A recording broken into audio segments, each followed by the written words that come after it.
बिस्मिल्लाहिर्रहमानिर्रहीम। अस्सलाम वालेकुम नाज़रीन, हमारी सीरियल प्रोग्राम फ़ैसले जी घड़ी मां आहियां आफ्ताब मुगेरी। ॻाल्हि कयूं त तारीख़ी फ़ैसिला उहे फ़ैसिला जेके मां हमेशह चवंदो आहियां हिन धरती धड़ियुनि जे लाइ उहे फ़ैसिला अचणु खपनि त सिंध में ख़ुशहाली अचे, ख़ासि तौर ते पाकिस्तान जी इकनॉमी बहितर थिए ऐं ॾेह में पैसो अचे ऐं रोज़गार मिली सघे ऐं ख़ासि तौर ते सिहत ऐं तालीम जा जेके आहिनि मराकिज़ खुली सघनि।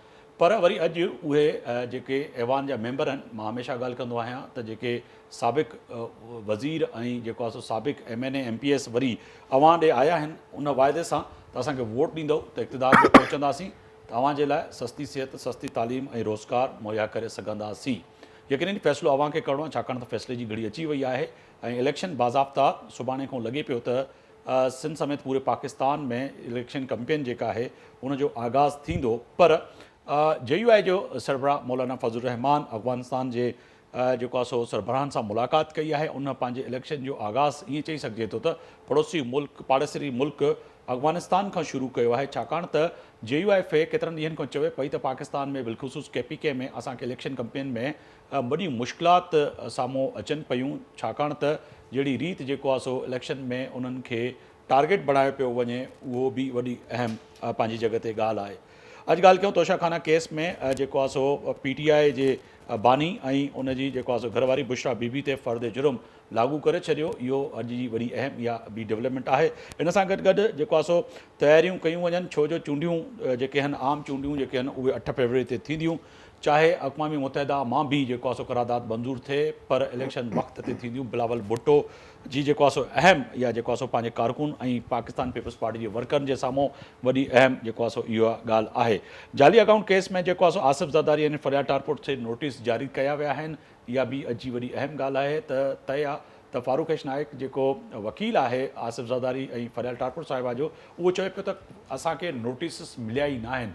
जंहिंखे नोटिस मिलिया आहिनि उहे अॼु माण्हू पेश थिया आहिनि। अगरि नोटिस मिलनि हा त यकीनी तौर ते जेको आहे सो पेश थियूं। हा, शहज़ादी फरागोगी जे जेको आहे सो ॻाल्हि कयूं असासनि जी ऐं ज़ुल्फ़ी बुखारी जी असासनि जी, त उहे वॾा अहम आहिनि। अॼु उन्हनि खे बि नोटिस जारी कया विया आहिनि ऐं इन सां गॾोगॾु उन्हनि जी तमामु प्रॉपर्टियूं जेके हुन अॼु उहे साम्हूं आंदियूं वयूं। अगरि ॻाल्हि कयूं त मिर्ज़ा फैमिली जेका वॾी अहमियत जी आमिल आहे ख़ासि तौर ते सिंध में, उनजी ॻाल्हि कयूं त उनजा फार्म बि जेको आहे कलदम करार ॾिना विया आहिनि। उनजे लाइ यकीननी क़ानूनी चारा जोई जेको आहे सो मिर्ज़ा फैमिली करे पई। डॉक्टर फ़हमीदा मिर्ज़ा, डॉक्टर जेको आहे सो ज़ुल्फ़कार मिर्ज़ा, उनजी बि जेको आहे सो यकीनी तौर ते उहो आइनी ऐं क़ानूनी चाराजोई जे लाइ बि तयारु आहिनि। शहबाज़ शरीफ़ जी ॻाल्हि कयूं त शहबाज़ शरीफ़ NA 242 तां इलेक्शन त विढ़ंदो कराची मां, पर उन ते सीट एडजस्टमेंट जे लाइ अॼु मुतहदा क़ौमी मुल्क पाकिस्तान ऐं जेको आहे सो PMLN जे विच में ॻाल्हियूं तय थी वियूं त उहे मुस्तफ़ा कमाल जेको अहम रहनुमा आहे MQM जो, उहो उन सीट तां विड्रा कंदो। यानी कि पाकिस्तान मुस्लिम लीग नून जो जेको आहे सो अॻूणो वज़ीर आज़म, अॻूणो वज़ीर आला पंजाब ऐं सरबराह शहबाज़ शरीफ़ साहबु हितां जेको आहे सो विनिंग पोज़ीशन में त चइजे त जेका PMLN हिन वक़्तु चवे पई त उहा कहिड़ी बि रीति हितां इहा सीट कढंदी ऐं PMLN इहा बि कराची जे माण्हुनि सां वाइदो कयो आहे त अगरि शहबाज़ शरीफ़ इहा सीट खटे थो त इहा सीट रखंदो ऐं पंजाब जी सीट तां विड्रा कंदो। मां तारीफ़ कराईंदो हलां जे महिमाननि मूंखे जॉइन कयो आहे अॼु जे प्रोग्राम में। इन ते ॻाल्हि ॿोल करण जे लाइ हसनैन मिर्ज़ा साहबु आहिनि, GDA जा अॻवान आहिनि, असां सां जेको आहे सो स्टूडियो में मौजूदु आहिनि। हसन साहब वॾी महिरबानी, ऐं असां सां स्टूडियो में मौजूदु हो जेको आहे गज़ाला सियाल आहिनि, साबिक़ रुकन आहिनि सिंध असेंबली जी, पाकिस्तान पीपल्स पार्टी जी अॻवान आहिनि। अवां जी बि वॾी महिरबानी, टेलीफोन लाइन ते जॉइन कयो आहे। अली पल साहब आहिनि, पाकिस्तान तहरीक इंसाफ़ जा अॻवान आहिनि, उहे बि असांखे जेको आहे सो जॉइन कयो आहे, उन्हनि खे बि वेलकम कंदासीं।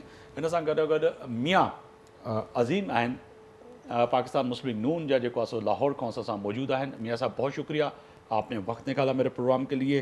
सर मैं आपकी से ही शुरू करूँगा आज प्रोग्राम का कि आज बिल आखिर जो है अल्लाह अल्लाह करके MQM के साथ आपकी जो है सीट एडजस्टमेंट हो गई। NA 242 से जो है अब शहबाज शरीफ साहब इलेक्शन लड़ेंगे, मुस्तफ़ा कमाल साहब जो है विड्रॉ करेंगे, और अगर ये विनिंग होती है तो शहर कायद के क्या लोग समझे कि हमेशा यही होता है कि शहर कराची के साथ दो दो हाथ तो कर देते हैं वो लोग जो आते हैं और यहाँ से इलेक्शन जीत के फिर यहीं की सीट छोड़ देते हैं, माजी में जैसे खान साहब ने भी किया था, बानी पाकिस्तान तहरीक इंसाफ ने।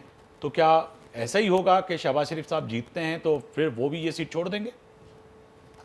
जी बिस्मिल्लाहिर्रहमानिर्रहीम। देखें, सबसे पहले जो शहर कराची की आप बात कर रहे हैं, तो शहर कराची के लिए तो पूरे पाकिस्तान के लिए मैं ये समझता हूँ कि शहर कराची, जब तक ये कराची शहर जो हब की हैसियत रखता है पूरे पाकिस्तान के लिए, जब तक इस शहर के अंदर सुकून बहाल नहीं होगा, जब तक ये शहर तरक्की नहीं करेगा, मैं ये समझता हूं कि पाकिस्तान तरक्की नहीं कर सकता। तो बात ये है कि मैंने आपके पिछले प्रोग्राम में भी यही कहा था कि शहर कराची के लिए जिन लोगों की हुकूमत रही है, जिन लोगों ने यहाँ पे लोगों से वोट लिए हैं, ये उनका काम बनता था कि शहर कराची को, जो पुराना कराची है, उससे भी इन्होंने उसको पीछे लेके गए। तो बात ये है कि हाँ, जहां तक शहबाज शरीफ साहब की आप बात कर रहे हैं, ये मेहरबानी एमपीएम की कि जिन्होंने हमारे साथ मिलके सीट एडजस्टमेंट की है, और हम इंशाअल्लाह ताला अल्लाह के फजलो करम से, और शहबाज शरीफ साहब वहां से इलेक्शन के लिए आ रहे हैं, कोई और बंदा भी नहीं आ रहा। और ये ऐसी पर्सनैलिटी हैं हमारे लिए और पूरे पाकिस्तान के लिए। मियां साहब, मैं और शहर कराची समेत पूरे सिंध के लोग जानना चाह रहे हैं, क्योंकि तख्त लाहौर से अगर कोई शख्स आता है, यहाँ से इलेक्शन जीत जाता है, तो माजरत के साथ फिर ये सीट छोड़ देंगे या रखेंगे? क्योंकि अब तक जो खबरें आ रही हैं PMLN से कि शहबाज शरीफ साहब कह रहे हैं कि नहीं, इस सीट से मैं जीत के और सीट को रखूंगा भी, और जहाँ से वो बल्दिया से इलेक्शन लड़ रहे हैं वहाँ के बहुत बड़े इश्यूज़ हैं। वहाँ पर सबसे बड़ा इशू है कि वहाँ के मकामी लोग जो हैं उनको गैस मुयसर नहीं है, यानी कि शहर कायद में रहते हुए उनको गैस के मीटर नहीं हैं। उनको मकामी लोग जो वहाँ पे रहते हैं इस हलके में, उनको सनतें आज तक जो है मालकाना हकूक प्रॉपर्टी के नहीं मिले, जो हर दराज से रह रहे हैं। तो ये जो इश्यूज़ हैं, तो इस पर फिर कैसे आप एड्रेस करेंगे? क्या वोट लेके चले जाएंगे? देखें, इस हलके के अंदर बहुत सारे इशू हैं। अगर इशू के ऊपर बात करेंगे, यहाँ पे ज्यादा पसमानदा आबादियां हैं, यहाँ पे डेवलपमेंट के काम बहुत होने वाले हैं। ये सुई गैस का मसला, और भी यहाँ इस हलके के अंदर बहुत सारे मसले हैं। लेकिन ये मसले, क्या ये पहली दफा इलेक्शन होने लगा है? क्या ये इससे पहले जितने इलेक्शन हुए हैं, क्या ये मसाइल उनके सामने नहीं थे? लेकिन आप इस हल्के की ये खुशकिस्मती है। आपसे इसीलिए पूछ रहा हूं कि आप वादा क्या करेंगे? वो यही तो मसाइल है। देखें, वादा वो हम वादा नहीं करते, हम इंशाल्लाह ताला काम करते हैं। मियां शहबाज शरीफ साहब पूरे पाकिस्तान के लिए, एक आपके सामने पूरी नून लीग के अंदर देखें कि पंजाब के अंदर वो सीएम रहे हैं, को पंजाब को उन्होंने किस तरीके से स्पीड के साथ उन्होंने काम किया है। सही। तो कराची वाले भी खुशकिस्मत होंगे। अल्लाह ताला मियां शहबाज शरीफ साहब को कामयाब करे इस हल्के से। इस हल्के के मसाइल के सामने पूरे कराची को हमने मद्देनजर रखा हुआ है, पूरे सिंध को हमने मद्देनजर रखा हुआ है। जिस तरीके से दूसरे सूबे तरक्की कर रहे हैं, इस तरीके से सिंध को भी तरक्की करनी चाहिए, कराची को भी तरक्की करनी चाहिए।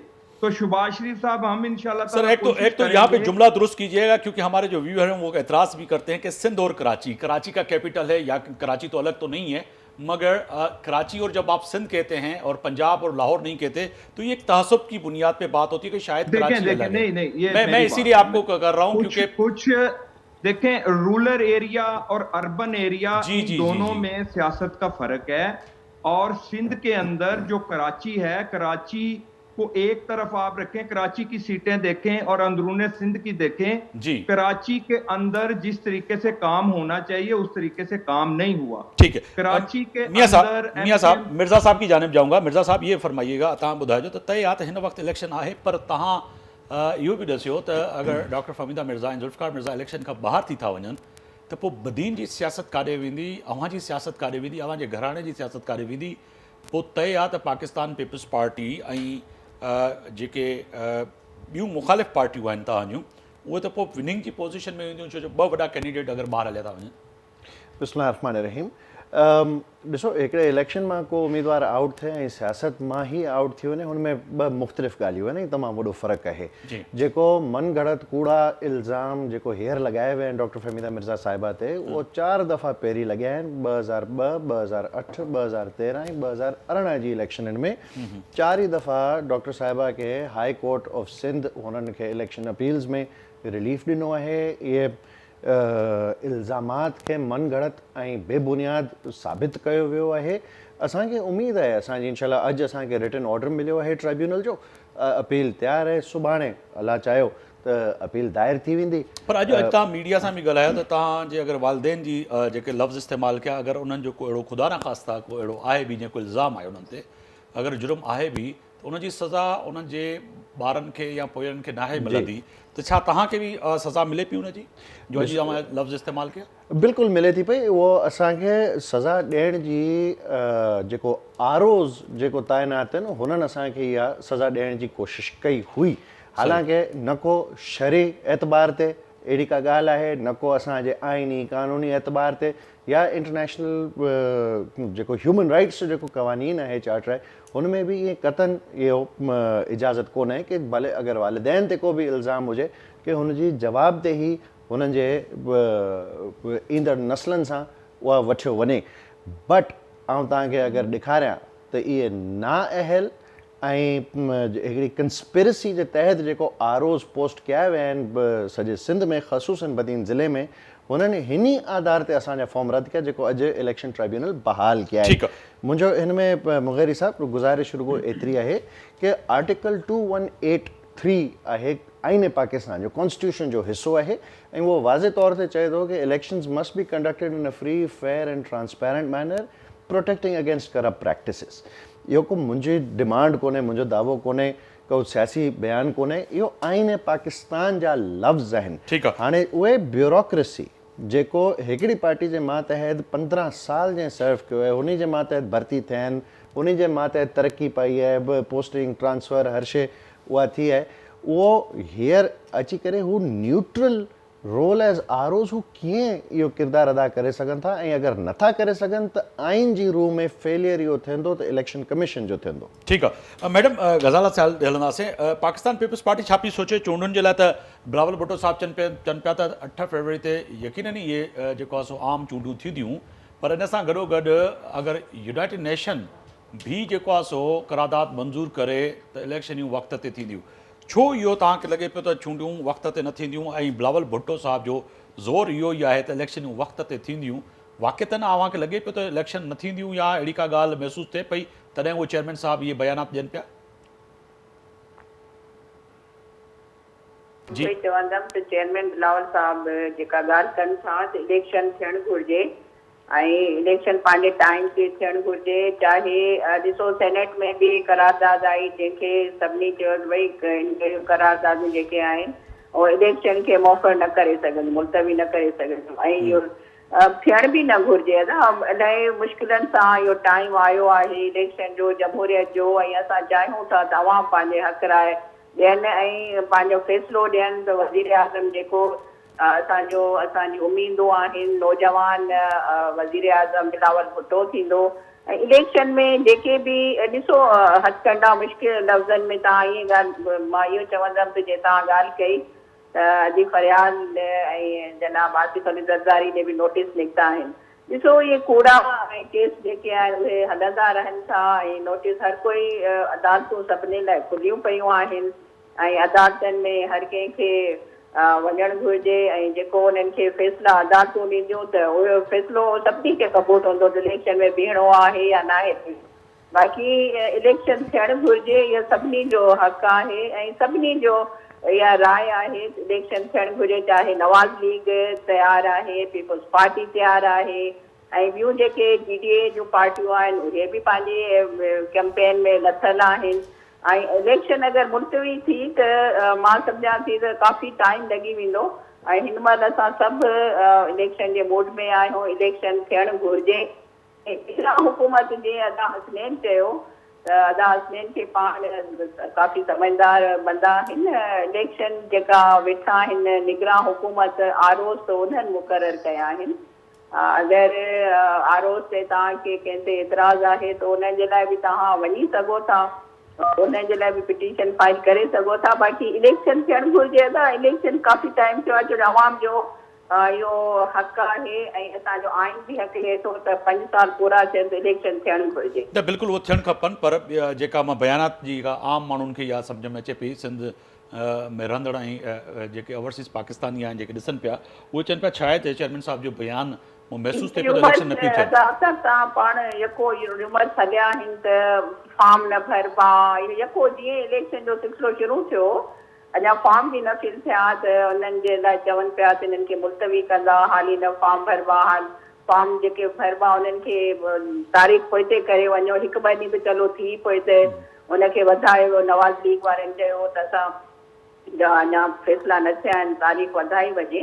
बाक़ी इलेक्शन पर हाणे नवाज़ शरीफ़ जा त फैसला थी विया, छाकाणि त नाअहली वारी तलवार जेका हुई उहा त ख़तम थी वई न, उहा जहांगीर तरीन तां, नवाज़ शरीफ़ तां ऐं केतिरा ई उहे माण्हू जेके उनजे जेको आहे सो हुया कानून में ॿधल, उहे त हाणे आज़ादु थी विया। यकीनन उहे इलेक्शन विड़ी ॾिसो, सघनि था। इहे 85 माण्हुनि ते जेको रवैयो रखियो वियो आहे 70 सालनि में, त 62 63 जे करे उन्हनि खे नाअहल कयो वञे, त इहे जेके आहिनि चेयरमैन बिलावल भुट्टो साहिब इहा ई ॻाल्हि कई आहे। इहो चवे थो हर कंहिंखे हक़ ॾिनो वञे ऐं हर कोई इलेक्शन में बि ऐं कूड़ा आहिनि, कूड़ियूं ॻाल्हियूं आहिनि, असां सभई मिली करे हाणे पाकिस्तान जी जेका सूरत हाल तमामु ख़राबु आहे उनखे ॾिसताणी सभई वेही मुतफ़िक़ थी ऐं असां इलेक्शन जो जमहूरी इहो सिलसिलो जेको हलंदो, इलेक्शन में जेका खटी अचे हुकूमत ठहंदी, पाकिस्तान जी सियासत जेका जहिड़े तरीक़े सां हलायो वियो आहे जमहूरियत खे, पार्लियामेंट खे, ईअं न थियणु घुरिजे। हाणे जमहूरी तक़ाज़ा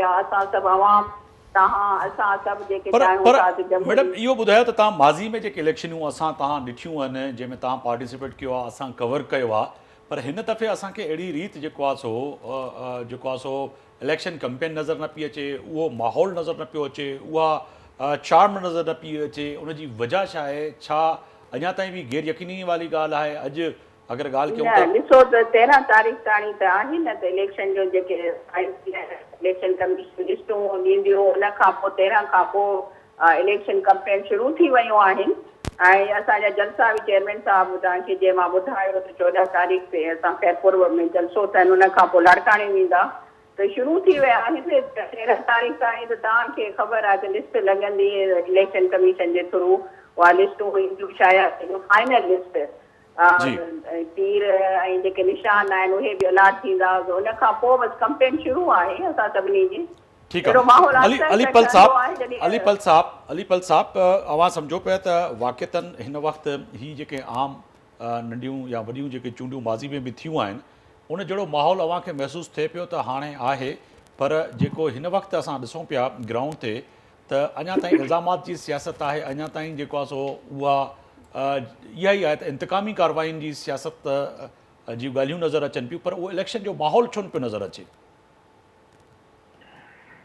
अस्सलाम वालेकुम साईं। वासलाम।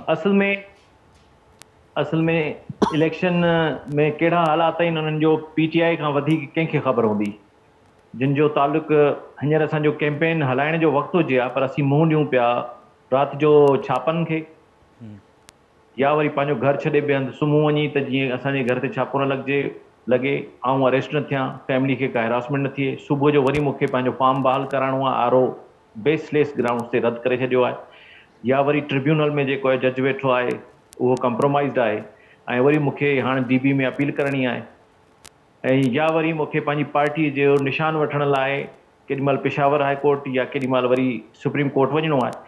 इहा PTI खे ख़बर आहे त PTI खे कहिड़नि हालतुनि जो मुंहुं ॾियणो थो पए। बाक़ी 2 ॾींहं निशान जा असीं बचाइनि ऐं असां खां हिननि निशान फुरे वरितो आहे।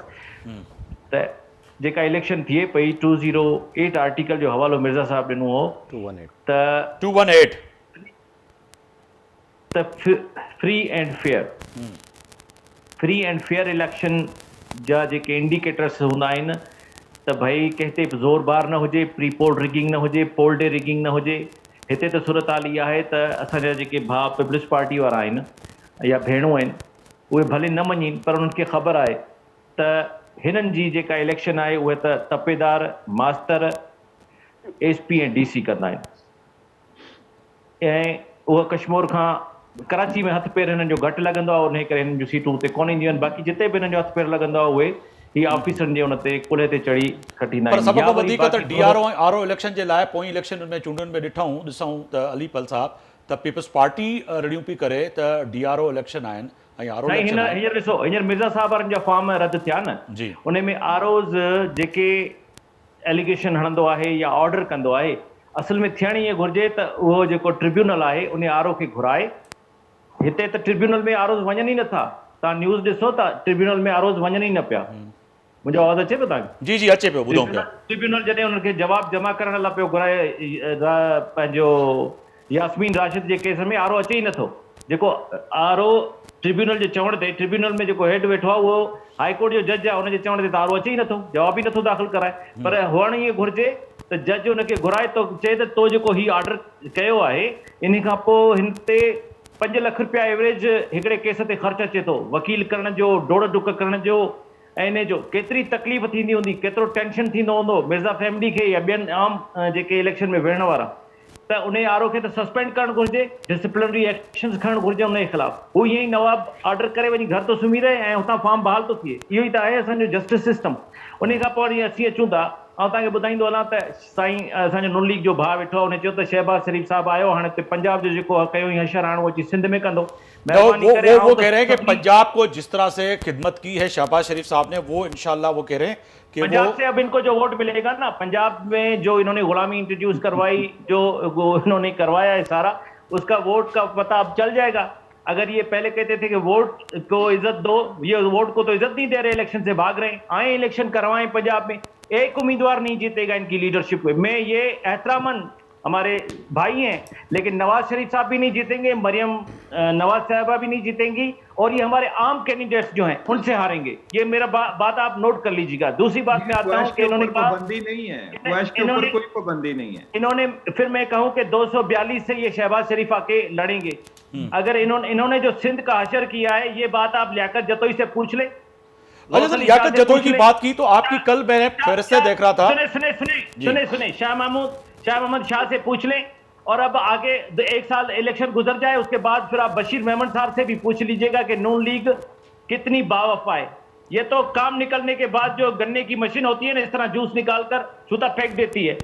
और मैं मकाम 242 इस बात से तो मैं भी इत्तेफाक करूंगा, अली पल साहब, इस बात से तो मैं भी इत्तेफाक करूंगा कि नून लीग के फैसले हैं, यकीनन वो उनकी पार्टी के हैं, मगर ये सिंध के साथ होता है कि जो शख्स मेहनत करता है उसको यूज करके फेंक देते हैं टिश्यू की तरह। मेरी बात सुने 242 पे मैं कहूंगा किसी मकामी शख्स को वोट दें, शहबाज शरीफ को शिकस्त देकर घर भेजें, ताकि उनको पता चले कि ये पंजाब की पार्टी अपने आप को कहती है, जाग पंजाबी जाग का नारा लगाती है, उसको कराची में आने का कोई हक नहीं है। अगर इनको वोट देना है तो पीटीआई को दें, जो इस वक्त नहीं, ये तो आपकी ख्वाहिश है ना, ये तो आपकी ख्वाहिश है, मैं आपकी ख्वाहिश का एहतराम करता हूं, मगर जमहूरी हक है ना सर, वो इलेक्शन लड़ सकते हैं। मेरी बात सुने, मेरी बात लड़ना नहीं, लेकिन रियलिटी पे तो देखें आप। बेट आपको गिलगित भी बल्तिस्तान में नजर आएगी, बलूचिस्तान में नजर आएगी, बिल्कुल वो नजर आए सर, उस पर कोई वो दो राय नहीं है। पीएमएलएन का भी आपने जब इमरान खान साहब ने, देखिए जब आप बोल रहे थे तो आप बोल लीजिएगा ना, आप सब बोल लीजिएगा, अब आप बोल लीजिएगा। मैं तो सबको आईना दिखा रहा हूँ ना, मैं सबको आईना दिखा रहा हूँ। अब आप आगे पीपल्स पार्टी पे हमारी बहन है गजाला साहिबा, लेकिन मेरी बात सुने, पीपल्स पार्टी ने जब पहले सीसीआई की मीटिंग थी और ये पॉपुलेशन का इश्यू था, तो इन्होंने इलेक्शन पोस्टपोन करने की भरपूर कोशिश की कि आखिरी दम तक हम अपनी गाड़ियां, ऑफिसर्स, मिनिस्टर्स अपने पास रखें। लेकिन जब इलेक्शन अनाउंस हो गई तो अब ये इलेक्शन हो नहीं रही, निगरान चल रहा है। तो इनके साथ सबसे बड़ा मसला ये है कि जो वसाइल इस्तेमाल कर रहे थे, ऑफिसें, पेट्रोल, सरकारी, वो एमपीएस एमएनए इनके तड़प रहे हैं कि खुदा करे कि 8 फरवरी को इलेक्शन हो जाए और 9 फरवरी को हम जाके फिर सरकारी खर्च पे जाएं और टीएमओज और जो बाकी डिपार्टमेंट हैं इनको लूटें। अगर ये हकीकत नहीं है सिंध की, आप खुद मीडिया में सिंध का हशर क्या कर दिया है। सिंध की डिस्प्रिन गोली नहीं मिलती किसी हॉस्पिटल में, कुत्ता अगर किसी को काट लेता है तो इंजेक्शन नहीं मिलती। मैं एज अ लॉयर मैंने केस दाखिल किए हैं, लेकिन मैंने सबसे उनसे पूछा है कि आपका अली पल साहब मैं मरने वालों का ताल्लुक पीपल्स पार्टी से होता है। अली पल साहब एक सवाल है, एक सवाल सामने रखूंगा सर। आपकी जो लिस्टें अभी जारी की हैं, जिनको टिकटें दी हैं, कल से मैं जो मुख्तलिफ मीडिया ग्रुप में हम भी देख रहे हैं, लोग भी देख रहे हैं, सर उसकी थोड़ी बताइएगा कि वाकईतन हमने कोई अभी इलेक्शन में टिकट्स अनाउंस ही नहीं किए। मैं इस वक्त खुद इस्लामाबाद में बैठा हुआ हूं, 2 दिन में टिकट्स अनाउंस होंगे। तो ये जो नाम आए हैं, जो लिस्टें घूम रही हैं मार्केट में और मुख्तलिफ सोशल मीडिया पे, मैं इसीलिए कह रहा हूं कि क्लियर हो जाए, क्या याकत जतोई आपके प्लेटफॉर्म से लड़ रहा है इलेक्शन? नहीं जी, ये लिस्ट किसी ने पुरानी जो है वो की है कि लियाकत जतोई साहब भी छोड़ चुके हैं, गौसली शाह साहब भी छोड़ चुके हैं। और मैं आपको बताऊं कि इस वक्त पीटीआई के उम्मीदवार डीपलो पे भी खड़ा है। इस वक्त पीटीआई का उम्मीदवार नंगर पार्कर में पहला कोहली खड़ा है, मैं नाम भी बता दूं आपको। और इस वक्त आपका जो उम्मीदवार में हमारा 82 दादू में भी खड़ा है। हमारे लिए तो ये अच्छी बात है कि ये सारे जो फ्यूडल्स हैं, इलेक्टेबल्स हैं, छोड़ जाएं। और चले। हमें अच्छे लोग चाहिए, नौजवान चाहिए सिंध के जो आगे चले इलेक्शन मिर्ज़ा साहब की तरफ आऊंगा। public मिर्ज़ा mandate हासिल करें। साहब, मिर्ज़ा साहब ही त ॾुख आहिनि पाकिस्तान तहरीक इंसाफ़ जा। अलीपल साहब अंदरों जीअं सिंधी में चइजे त एॾो भरियल आहे जे सिर्फ़ु साईं खे रुॻो मौक़ो ॾिजे त साईं हिकिड़ी तफ़सीलनि जेका ॻाल्हि कई आहे त असां त जेके रुकावटूं आहिनि यकीननि इहे आहिनि, पर जेका हिन वक़्तु पाकिस्तान तहरीक इंसाफ़ ऐं GDA ऐं ॿियनि जा इल्ज़ामात आहिनि, पर पाकिस्तान पीपल्स पार्टी नून की चए पई असां त पाण जेको आहे सो हुन जा विक्टिम आहियूं, असां त ॿाहिरि वेठा आहियूं, असांजो त महिल को सिस्टम जो हिसो कोन्हे हो की न निगरान में असांजा माण्हू आहिनि, त तव्हां निगरान हुकूमत ऐं जेको हिन वक़्तु जेका इलेक्शन कमीशन पाकिस्तान आहे तव्हां उनजे मथां सुवाल खणो। जी मुग़ैरी साहब, तव्हांजे सवाल खां पहिरीं हिकिड़ी शइ पॉइंट आउट कंदुसि। अलीपल साहब हिकिड़ा बासलाहियत नौजवान वकील आहिनि ऐं हुननि जेको हीअ सॼी पोज़ीशन ॿुधाई ख़ुसूसन आरोज़ जे हवाले सां, त अॼु जस्टिस अदनान करीम मेमन साहब जी ऑन रिकॉर्ड ऑब्ज़र्वेशंस बि आहिनि एक्टिंग एज़ इलेक्शन ट्राइब्यूनल। हुननि इज़ारे भरम बि कई आहे की हे कहिड़े क़िस्म जा आरोज़ रखिया आहिनि जंहिंखे न को का लीगल ट्रेनिंग आहे न जुडिशल ट्रेनिंग आहे, ऐं उहो जीअं जहिड़ो मतिलबु उहो पंहिंजी उताकूं पिया हलाइनि जेको सो उन्हनि खे वणे ओड़ा फ़ैसिला ॾियनि था पिया। त हिकिड़ो जुडिशल फाइंडिंग बि आहे जेको पल साहब ऐं असांजी पोज़ीशन खे सपोर्ट थी करे कि प्रोविंशियल ब्यूरोक्रेसी मां आरोज़ वठी करे इलेक्शन अगरि कंडक्ट कबा त आर्टिकल 2183 जा तक़ाज़ा पूरा नथा थी सघनि। हिन सां गॾोगॾु इहा बि ॻाल्हि थी कि लोकल गवर्नमेंट डिपार्टमेंट्स जो अॼु ताईं जेको इन फील्ड आहिनि हुननि जो मुकमल बजट उहो UC जे चेयरमैन हुजनि, टाउन कमिटीज़ जा चेयरमैन हुजनि या वेंदे कराची, तव्हां मीडिया ते तमामु वॾी ब्रेकिंग न्यूज़ हुई कल्ह अरबे रुपयनि जो करप्शन गबन उहो ॾिसण में आयो आहे। असां इहा राइटिंग में इलेक्शन कमीशन खे ॾिनी आहे दरख़्वास्त कि लोकल गवर्नमेंट निज़ाम जेको आहे हुनखे सस्पेंड, हुनजे अकाउंट्स खे सस्पेंड कयो वञे या आर्ज़ी तौर ते एडमिनिस्ट्रेटर्स अपॉइंट कया वञनि, जीअं 2018 में ऐं हुन खां पहिरीं माज़ी जी प्रेसिडेंट फील्ड में आहे जेको सेट थियल आहे। अगरि हिननि खे ईअं एक्टिविटी में कंटिन्यू करणु ॾिनो त इहे ई हुकूमती वसाइल आहिनि जंहिंजे आधार ते पीपल्स पार्टी जी सॼी इलेक्शन कैंपेन हले पई ऐं हलंदी रहंदी। Again free fair election in आबो हवा में अनफॉर्चुनेटली थी नथो सके। ठीक है मियाँ साहब, फिर तय है कि क्योंकि अभी लास्ट मेरे पास चंद ही सेकंड बचे हैं, ये बताइएगा कि मैं समझूं और लोग समझें कि वाक़तन जो मैंने पहले भी सवाल रखा था कि मियाँ साहब अगर जीतते हैं और PMLN को कैंडिडेट यहाँ से जो है जो लोग जो हैं इस हल्के से NA 242 से जितवाते हैं तो वो सीट रखेंगे या छोड़ देंगे? आपका सवाल जो है ना ब्रेक हो गया, आवाज आप जरा दोबारा सर मेरा सवाल ये था कि पहले भी मैंने ये किया था सवाल कि जो हल्का है बल्दिया का, वहाँ से अगर शहबाज शरीफ साहब जीत जाते हैं तो इस सीट को छोड़ देंगे, पंजाब की सीट को बरकरार रखेंगे या फिर इस शहर कायद के इसी सीट को आप बरकरार रखेंगे? देखिए हमारी तो यही ख्वाहिश है कि हम शहर कराची की सीट को रखें और कराची की खिदमत करें, जिस तरह हमने लाहौर की खिदमत की है, जिस तरह हमने पाकिस्तान की खिदमत की है। हमारी तो यही ख्वाहिश है कि हम कराची की सीट रखें अपने पास और कराची वालों को हम बताएं कि काम किस तरीके से किए जाते हैं। मगर सर वो अलीपल साहब कह रहे तो आपने तो काम तो पंजाब में जो काम किए हैं वो तो सारी दुनिया को पता है, उनको PTI को नजर नहीं आ रहा काम आपका। नहीं PTI को देखें, PTI की अगर आप बात करेंगे, PTI को अभी बात करनी ही नहीं चाहिए। PTI के कॉल और फेल में फर्क है।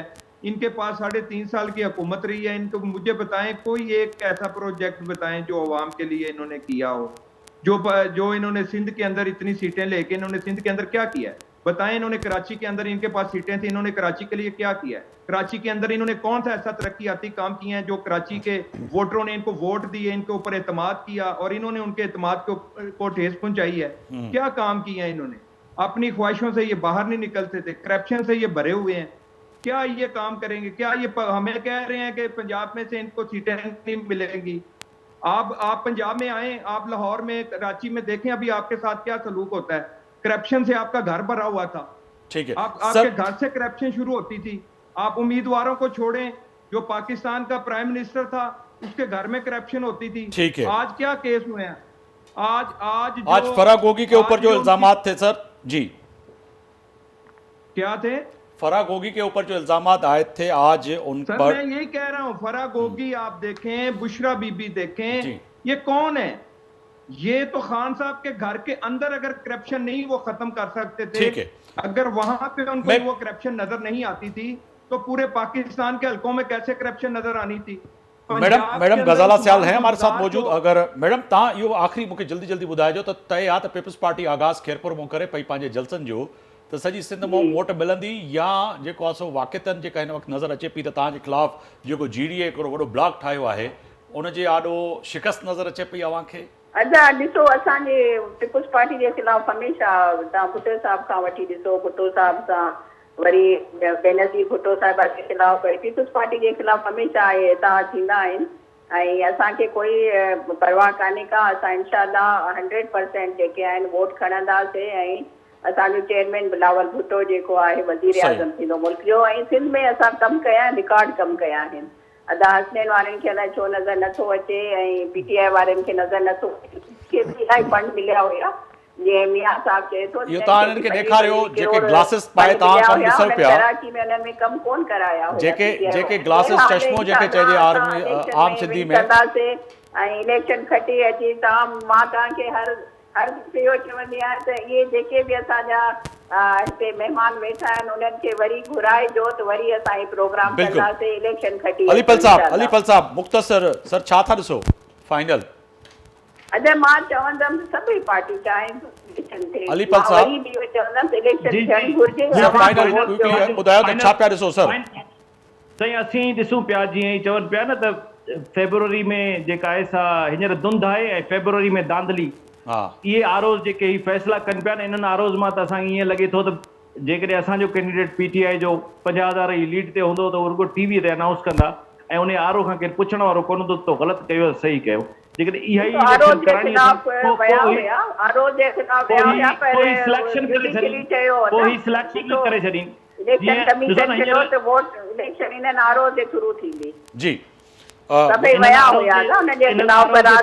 इलेक्शन थींदी। ऐं तव्हांखे ॿुधायां थो अॼु असांजे लाड़काणे में महजबीन मुगल PS 11 तां बीठल हुई, उनजो छा कयो अथनि आरो छा कयो आहे, हिकिड़ो हुनजे लिखियो आहे त हिनजे मुड़ुस ते बकाया रहियल आहे। पोइ जॾहिं वेरिफिकेशन थी आई आहे कोर्ट में त हुनखे पुछो त हिन जो मुड़ुस जो नालो ई कोन्हे त कीअं नालो इहो लिखियो आहे। पोइ उन खां पोइ उन आरो जी अकाउंटेबिलिटी करणी आहे, हुनखे जेल मोकिलणु घुरिबो या न? बिल्कुलु उन माई वीचारी फॉर्म रद्द। मिर्ज़ा साहब छा पिया ॾिसो GDA? मां चवां थी ॾिसो आरो जे ख़िलाफ़ जल्दी चंद सेकंड बचा उन जे ख़िलाफ़ कोर्टनि में विया हुया पर बदकिस्मती सां जेको सॼे मुल्क में बशमूल सिंध में जेको हिकिड़ो गैर यकीनी सूरत हाल पैदा थियल आहे हुन में वाज़े आहे कि इलेक्शन में हिकिड़ी सिलेक्शन थींदी पई वञे ऐं unfortunately this is a constitutional farce. फ़ाइदो त मैडम मिर्ज़ा साहब खे ॿुधायो, मां वाइंड अप जी तरफ़ थो वञा।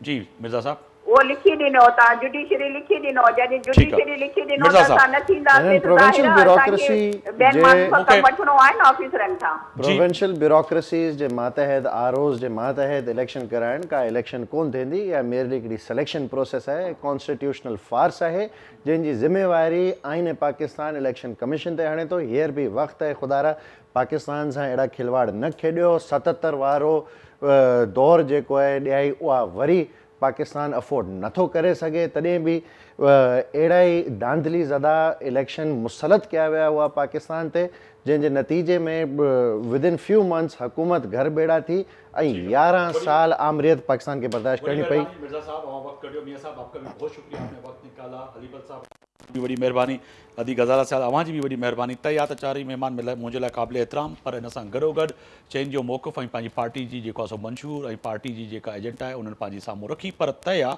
त इलेक्शन थियणु खपनि ऐं वक़्त ते थियणु खपनि, उहे फ़ैसिला थियणु खपनि जेके अवां लाइ मुंहिंजे लाइ हिन धरती धड़ियुनि जे लाइ सुठा फ़ैसिला साबित थियनि ऐं अहिड़ा ऐवान में नुमाइंदा चूंडिजी अचनि जेके हिन धरती लाइ कुझु न कुझु कनि। आफ्ताब मोगरी खे इजाज़त ॾींदा। अल्लाह हाफ़िज़।